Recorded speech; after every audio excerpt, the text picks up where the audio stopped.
ॐ नमस्ते तु महामायि श्रीपीठे सुरपूजिते शङ्खचक्रगदाहस्ते महालक्ष्मी नमस्तुते।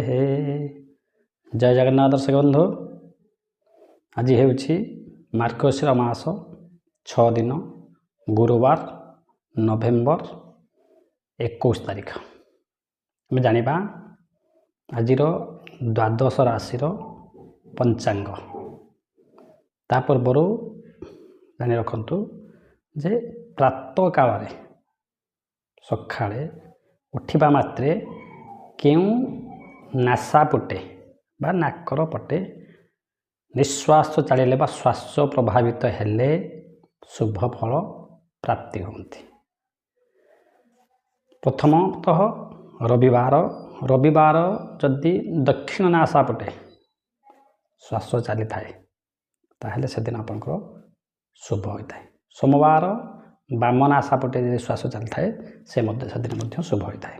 मंगलवार पुणी दक्षिण आशा पटे, बुधवार बामन आशा पटे, गुरुवार दक्षिण आशा पटे, शुक्रवार बामन आशा पटे एवं शनिवार दक्षिण आशा पटे जदि श्वास चली थाए ताहले आपण जानिबे से दिन आपनकर शुभ होबो।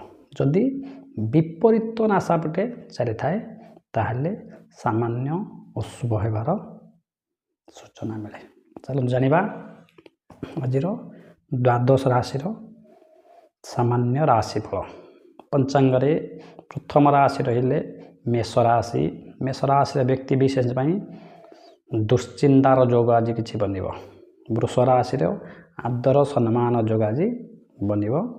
मिथुन राशि व्यक्ति विशेष पराश्रित जोग आज बनिबो। कर्कट राशि व्यक्ति विशेष सुसम्मान प्राप्तिर जोग बनुची। सिंह राशि व्यक्ति विशेष अनुतापर जोग बनिबो। कन्या राशि सुख संभोग जोग आज अच्छी।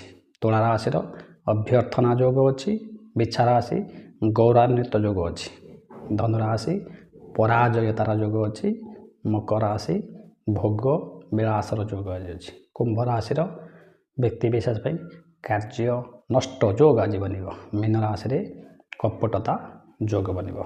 आजिर जात शिशु कर्कट राशि विप्रवर्ण राक्षसगण एवं आज मृत व्यक्तिर राति 9:15 मध्य एक पाद पुष्कर दोष लागिबो।